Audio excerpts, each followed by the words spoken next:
Okay, we're gonna have to talk about the 5 worst junk foods that you need to avoid if you want to stay healthy. They are, and I want to talk about the principle behind why I chose these 5, and I'll talk about some alternatives that you can use so that maybe if you're gonna miss these 5, you might add some substitutes in. So let's dive right into it. Okay, so here's the thing I want you to realize is that when we eat certain foods, we cause what we call cellular inflammation. So cellular inflammation is where all these cells throughout your whole body are so inflamed that not only are they creating dysfunction in your body and your brain, giving you symptoms like brain fog and fatigue and muscle achiness and joint stiffness. There's so many things tied to cellular inflammation from a symptom level, but they're also blocking out nutrients and hormones from getting into the cell. So I chose these 5 because when you eat these 5 over and over and over again, you're not only exacerbating your symptoms, but you are also blocking the good from getting in them to be able to make you healthy. Here are the 3. First are the bad oils. So these are your canola oils, your cottonseed oils, your corn oil, sunflower, safflower oil. A lot of these oils you're getting in your restaurants. I gotta tell you, I've been traveling a lot lately and it's really hard to avoid bad oils. So we've got to get rid of the bad oils and make sure that we're leaning into the good oils. Second thing, we live in a highly processed food world. So all of our refined flours, our refined sugars, all of that is going to create this cellular inflammatory response. So I like to look at it through the lens of, how about you lean into more of nature's carbs, not man-made carbs, because nature's carbs in general don't create cellular inflammation. Man-made carbs create cellular inflammation. So that's more of the cakes, the cookies, all that kind of processed flours. So you want to avoid that. And then the third one are toxic ingredients. When you go into your grocery store, all those ingredients in those foods are completely safe. They are not. And I'd love to be able to tell you that every time you go out to dinner, the food they are serving you is safe and healthy, and it is not. And a large reason is because we've added things into our food to make them taste better, to make you addicted to them, and make you coming back for more. So let's follow those 3 food principles as I dive into these 5 foods. Here we go. Number 1 food is a donut. Okay, so let's go back to my food rules. The problem with a donut is that it's got refined flour, refined sugar, and the bad oils. So it is going to absolutely spike your blood sugar, making it very difficult for you to switch over into a fat-burning state for fasting. But immediately, I'm not joking, like immediately upon eating a donut, you are creating a systemic inflammatory response. Now, having said that, there are some newly emerging donuts out there that I've seen, fun little stores, products in the grocery store that people are starting to catch on to. Well, is making sure that if you're looking for a healthy donut alternative, that it has the right oil. So it would need to have an avocado oil or olive oil or some grass-fed butter. I know it's possible. I even have eaten a gluten-free donut before that has been a better substitute than the toxic donut that was so highly praised during the pandemic as incentive for boosting your immune system. Okay, I got to interrupt this video because I have a free guide for you so you can master fasting. It's called A Beginner's Guide to a Fasting Lifestyle. And all you've got to do is click here and you can jump right in. Okay, number 2. Oh God, this is really hard because I like this food and I know you do too. So let's talk about how we can do it in a healthier way. And it's pizza.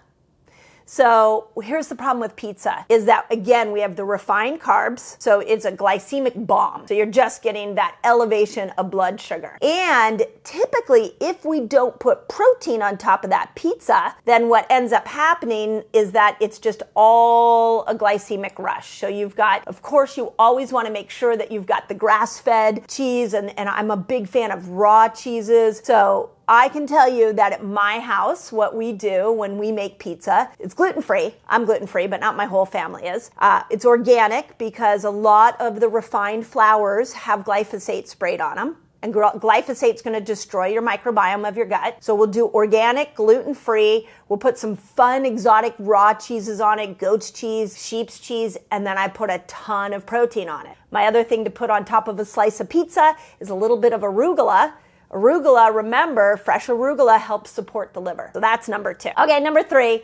Another favorite of mine, donut wasn't a favorite, but the ones I'm going through now have been favorites of mine. But number 3 is potato chips. So the challenge, again, with potato chips is that potatoes are high on the glycemic index, so it's going to elevate that blood sugar. But then the other challenge is it has all the harmful oils in them. So when you're eating a potato chip, it's so light and crunchy, you're never going to fill up. If you're doing a more commercial brand potato chip, they actually spray on top of that potato chip something that will make your brain addicted to it so that you start to crave it more. So I go down a more natural potato chip and I look for the ones with good oil. Most potato chips have safflower oil in it, which is an inflammatory oil.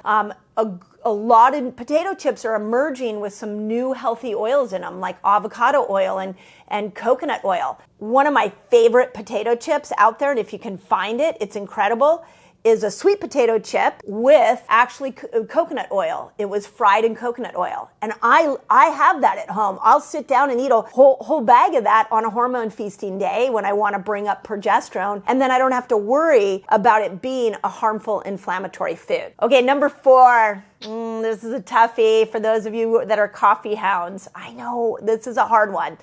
It's a Frappuccino. In fact, it's pretty much any of the candied coffees out there. I don't know where we thought as long as it was sitting in a coffee shop, and it had the name coffee on it, it would be okay. Many of the franchise chains, you walk in there and like a Frappuccino is a milkshake. It is not a coffee, it is a milkshake. So ask yourself when you're having it in the morning, would you have a milkshake upon arising? And I think that's really important to realize is that just because it's coffee in there doesn't make it a health food. Now, I know we've talked about coffee and how you can use it in a fasting window, but Frappuccinos are loaded with chemicals. They're loaded, and I know there's a lot of versions of Frappuccinos out there. They're loaded with bad inflammatory fats. And even though they have coffee in them, they're not considered, there's nothing in them that's healthy. So let's just avoid it. Okay, number 5. This is another really tough one, and that is soda. And I know, here, I want to give you a soda hack that I'm watching work for so many people. I just did this with a young man that I was guiding through a fasting lifestyle. He was drinking 12 sodas a day. And so he told me he was food addicted. He told me he was drink addicted to his sodas and he wanted to lose weight. So what we started to do is just take those sodas and I asked him just to drink them in his eating window. And that was an incredible hack because it took us about 3 months where all he could do is drink that soda in his eating window, leaving about 15 hours of fasting. And within about the fourth month, he started to lose his cravings. By 6 months, he was completely off his soda addiction. So remember, you can create some food rules for yourself in that fasting lifestyle. They're going to dramatically help you overcome some of the addictions you've got with some of the foods that I just mentioned. I hope we all know that sugar is a chronic inflammatory food. Whether it's in your donut, whether it's in your soda, the abundance of sugar is causing this chronic inflammatory situation in your body.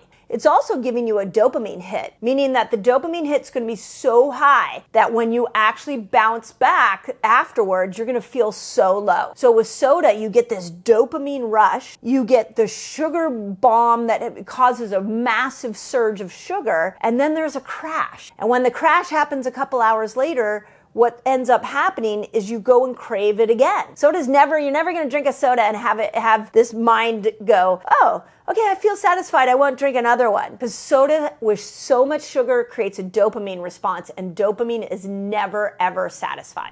Okay, if you loved this video, you're going to want to check out the next video of my food series. 5 foods that will sabotage weight loss.